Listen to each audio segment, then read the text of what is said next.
गुरुर् ब्रह्मा गुरुर्विष्णू गुरुर्देव महेश्वरा गुरुर् साक्षात परब्रह्म तस्मै श्री गुरुवे नमः. एक 2-3 वर्षापूर्वी माझी महाबळेश्वरला कॉन्फरन्स होते. 4-5 दिवस कॉन्फरन्स होते. महाबळेश्वरची कॉन्फरन्स म्हणजे अभ्यास झाला की मज्जा करायची. मार्केटमध्ये फिरायला गेलो. एक टी शर्ट मला आवडला. टी शर्ट मी खरेदी केला. 450-500 रुपयाचा टी शर्ट असा. आणि रात्री गाला डिनरच्या वेळेस जेवण करताना त्याच्यावर काहीतरी पडलं. ते काहीतरी पडलं मी काढून ठेवला. दुसऱ्या दिवशी नम्रताने त्याला वॉश केला. धुवून टाकल्यानंतर एकाच वॉशिंग मध्ये त्याचे असे बुचके बुचके बुचके त्याला आलेत. त्याला म्हटलं काय एका वॉशिंग मध्ये एवढं असं काय मटेरियल आहे. आम्ही तिथंच होतो. गेलो त्या दुकानात. त्या दुकानात दुकानदाराला दाखवलं, अरे हे परवा तुझ्याकडून घेऊन गेलो, हे बघ कसं झालं. त्याने मला बोर्ड दाखवला. फॅशन के जमाने में माल की कोई गॅरंटी नाही. ते लिहिलंय की म्हणे. विषय समजला का तुम्हाला. त्याने मला तो बोर्ड दाखवला. फॅशन के जमाने में माल की कोई गॅरंटी नाही. आता म्हटलं बरोबर बाबा, तुझं काही चुकलं नाही. म्हटलं मी निघून आलो. ठीक आहे. सांगायचा मुद्दा मतीचा अर्थ हा आहे की आजकालचं जग असं आहे की इथं कशाचीच गॅरंटी नाही. मी एक डॉक्टर आहे. मी चांगलाच डॉक्टर असेल याची काही गॅरंटी नाही. मी एक शिक्षक आहे. मी चांगलाच शिक्षक असेल याची काही गॅरंटी नाही. मी एक इंजिनियर आहे. मी चांगलाच इंजिनियर असेल याची काही गॅरंटी नाही. मी एक राजकीय नेता असेल, मी भ्रष्टाचारी नसेल याची काहीच गॅरंटी नाही. फॅशन के जमाने में माल की कोई गॅरंटी नाही. अगदी तसंच आहे या फॅशनच्या जमान्यात. साधू संतांची पण फॅशन आहे. कोणी मर्सिडीज मध्ये फिरतं, कोणी पंचाग्नी सेवन करतं, कोणी रुद्राक्षाच्या माळा घालतं, कोणी जटा वाढवतं, कोणी दाढी वाढवतं, कोणी फक्त मिशाज वाढवतं. हे समजून घ्या. व्यक्ती तितक्या प्रकृती. फॅशन के जमाने में माल की गॅरंटी नाही. मग अशा वेळेस खरा साधू कसा ओळखावा. पोथी पढ़ पढ़ के पंडित भया न कोई, ढाई अक्षर प्रेम के पढ़े सो पंडित होय. कबीर महाराजांनी सांगून ठेवलेलं आहे. आणि ही डेफिनेशन आपण खरा साधू ओळखण्यासाठी वापरली पाहिजे. खरा साधू अनकंडिशनल प्रेम करतो. अनकंडिशनल म्हणजे निर्मळ, निरागस आणि निरपेक्ष या समाजावर. पण काही साधू तुम्ही ऐकले असतील, खरे आहेत पण शिव्या देतात, खरे आहेत पण दगड मारतात. अगदी स्वामी समर्थ सुद्धा शिव्या द्यायचे, शंकर महाराज शिव्या द्यायचे, नित्यानंद महाराज शिव्या द्यायचे. त्यांची भाषा एकदम शिवराळ होती. बोलायला लागलेत की ते शिव्या द्यायचे. पण भाव बळे आकळे एरवी नाकळे. त्या शिव्या देण्यामध्ये, अक्षरशः दगड मारण्यामध्ये त्यांचा भाव काय होता. ज्या ज्या लोकांना नित्यानंद बाबांचे दगड बसलेत त्यांच्या त्यांच्या पिढ्यांचा उद्धार झाला. अशी उदाहरणं आहेत. मग आपण यांच्याकडे जाऊन दगड खावीत का, शिव्या खाव्यात का. तारतम्य. तारतम्य. गुरु कुणाला म्हणावं की जो या समाजावर, समाजाच्या प्रती त्याचं अनकंडिशनल प्रेम असतं आणि या समाजाच्या जागृतीसाठी तो संतांच्या विभूती देह कष्टविती परोपकार आहे. नीट बघा, त्यांच्या वागण्यातून, त्यांच्या कृतीतून, त्यांच्या बोलण्यातून काय भाव प्रकट होतोय. त्या भावाला समजून घेण्याचा प्रयत्न करा. आणि तो एकच काम करतो.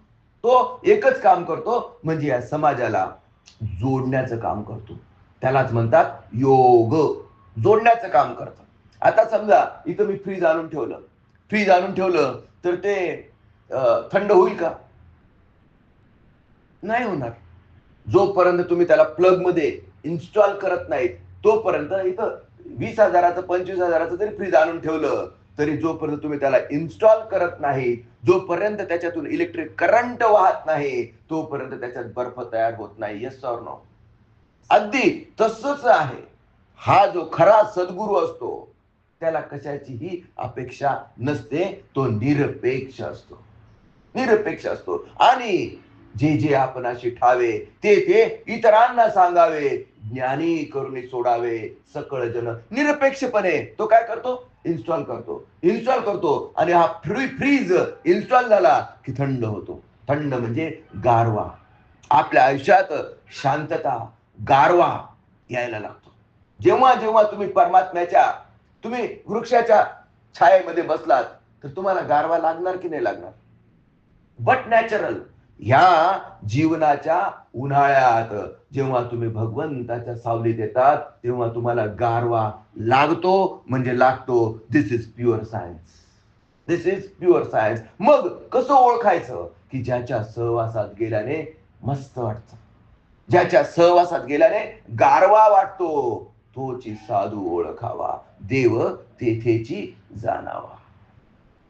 ही व्यक्तिपूजा नाहीये, ही त्या व्यक्तीमधल्या शक्तीची पूजा आहे. मी कुठल्याही माणसाला तुम्हाला गुरु करायला सांगत नाही, भजायला सांगत नाही. मी तुम्हाला काय सांगतो, गुरु हा गुरु असतो आणि परमात्मा हा परमात्मा असतो. परमात्म्याला जो जोडून देतो, परमात्म्याशी जो आपल्याला जोडून देतो, जो आपल्याला इन्स्टॉल करून देतो, तो आपला गुरु.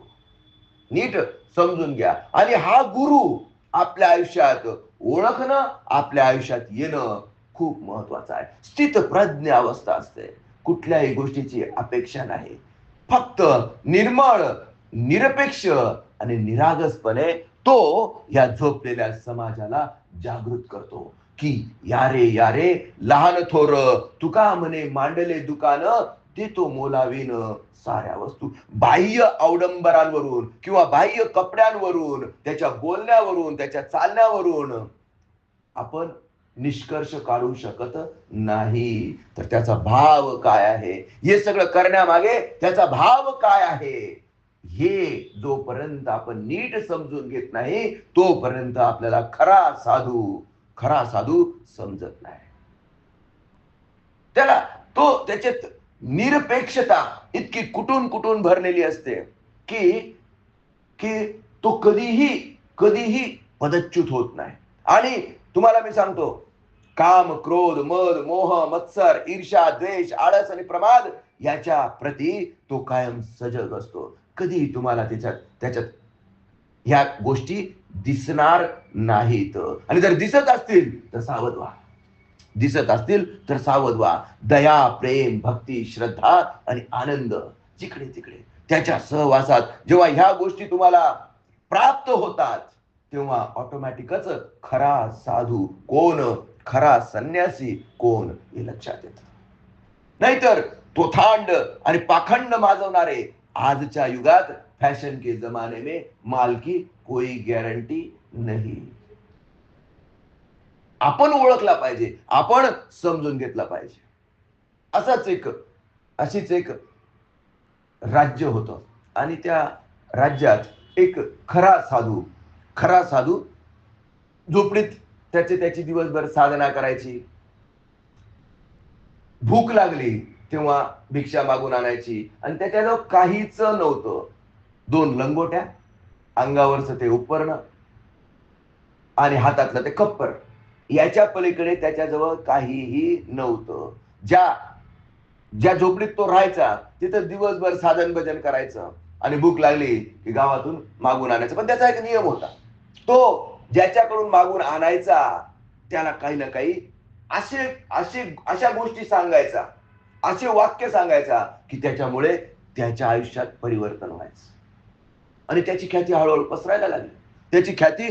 पसरायला लागली. ज्या घरात जाईल आणि काहीतरी मागून आणेल तिथं तो काही ना काही असे 4-5 वाक्य सांगायचा की जे वाक्य ऐकल्यामुळे त्या घरामध्ये ट्रान्सफॉर्मेशन व्हायचं, सकारात्मक बदल व्हायचा. आता त्याची ख्याती वाढायला लागली आणि त्याची ख्याती त्या गावातल्या, त्या राज्याच्या राणीपर्यंत जाऊन पोहोचली. राणी पण भाविक होती, राणीला पण इंटरेस्ट होता अशा सदपुरुषांच्या दर्शनाचा. आणि राणीने शिपायांना पाठवलं की राजेसाहेब, मोठ्या विनम्रतेने सांगितलं की त्या साधू महात्म्यांना आज भिक्षेसाठी आपल्या राजवाड्यात घेऊन या. शिपायांनी निरोप दिला आणि साधूला काही अडचण नव्हती. ठीक आहे, आज राणीने बोलवलं, राणीकडे गेला. साधू महाराज राजवाड्यात गेले. राजवाडा अगदी सुंदर सजवलेला होता, मस्त सजवलेला होता. त्यांच्या स्वागताची जय्यत तयारी केलेली होती. जिकडे तिकडे सडा रांगोळ्या, जिकडे तिकडे फुलं. साधू आपल्या त्याच्याच मस्तीमध्ये भगवंताच्या नामस्मरणात त्या राजवाड्यात शिरला, जिथं डायनिंग टेबल मांडलेला होता आणि तिथं सोन्याच्या पात्रामध्ये सुंदर असे पंचपक्वान्न मांडलेले होते. जेवण पंचपक्वान्न षड्रस जेवण तिथं होतं, 56 भोग तिथं होते. साधू महात्म्यांनी व्यवस्थित मस्त सांगितलं की हे सगळं जरी असं असलं तरी मी मात्र माझ्या खप्परमध्ये जेवण करतो. त्यांनी त्यांच्या हातात जे आणलेलं होतं ते राणीला सांगितलं की ठीक आहे, मला फक्त एवढं, मला जेवढं लागतं तेवढं माझ्या खप्परमध्ये द्या, मी हे खातो. राणीला आश्चर्य वाटलं, या खप्परमध्ये काय असाल असं. ठीक आहे, राणीने ते सगळं त्याच्या खप्परमध्ये दिलं. राजाने आपल्या खप्परमध्ये जेवण केलं. राजाने सॉरी त्या साधूने खप्परमध्ये जेवण केलं आणि त्याच्या मस्तीमध्ये जे काही ज्ञान द्यायचं होतं ते राणीला, त्या राजाला, त्या राजवाड्यातल्या लोकांना दिलं. ते त्यांना कृपांकित करून साधू महात्मे जायला निघाले. आता जायला निघाल्यानंतर सप्रेम भेट देणे आणि घेण्याची गोष्ट असते. राणी म्हटली, महाराज तुम्ही तर काही रोज रोज आमच्याकडे येणार नाहीत आणि तुमची आठवण राहावी म्हणून मला तुम्ही तुमचे खप्पर मला द्या, तुमचे खप्पर मला द्या. आता राणी ही परीक्षा पाहत होती, राणी पण हुशार होती. तुम्ही हे खप्पर मला द्या. राणीला वाटलं की हा इथं पंचपक्वान्नाच्या थाळीमध्ये जेवला नाही म्हणजे या खप्पर मध्ये याचा लय जीव आहे. त्या साधू महात्म्याने क्षणाचाही विचार न करता देऊन टाकलं ते खप्पर राणीला. आता राणीला वाटलं आपल्याला काय द्यायला पाहिजे, परत भेट, रिटर्न गिफ्ट द्यायला पाहिजे. राणीने लगेच एक रत्नजडित खप्पर तयार होतं, सोन्याचं खप्पर, खप्पर सोन्याचं रत्नजडित खप्पर, ते त्याच्या हातात दिलं. साधू महात्म्याने त्याच्याकडे काही विशेष आकर्षणाने बघितलं नाही, घेतलं आणि तसा निघून गेला, निघून गेला. आता मंत्री आणि ज्यांनी ही गोष्ट बघितली होती, साधू की तो चांदी हो गई बाई.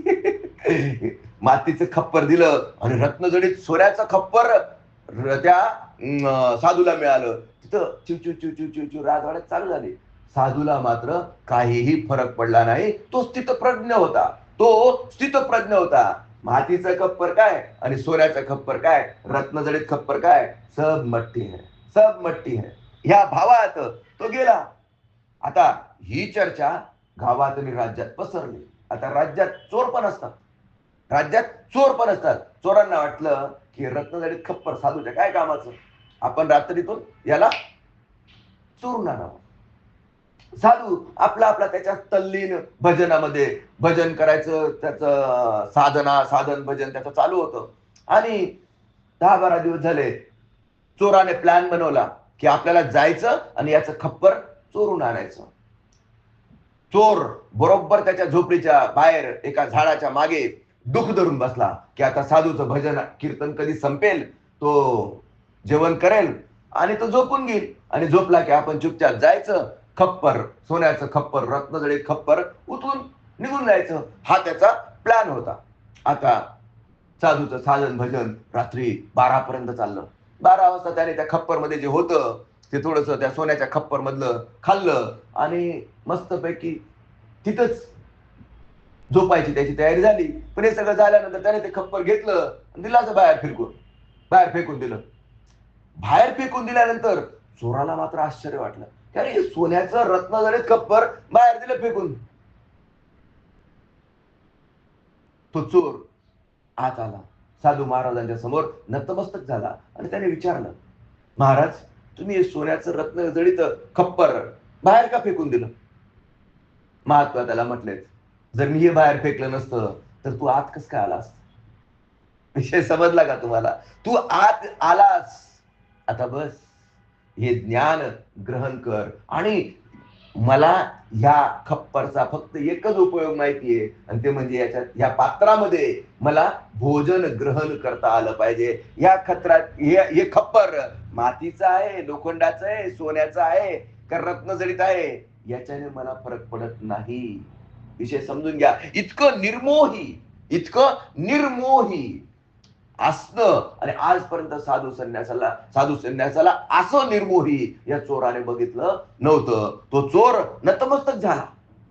त्या चोरामध्ये ट्रान्सफॉर्मेशन झालं, बदल झालं आणि त्याच्या लक्षात आलं की आपण एवढं one one one one one one करतो आणि तरी आपल्या आत अशांती आहे. या साधू महात्म्याजवळ तर काहीच नाही.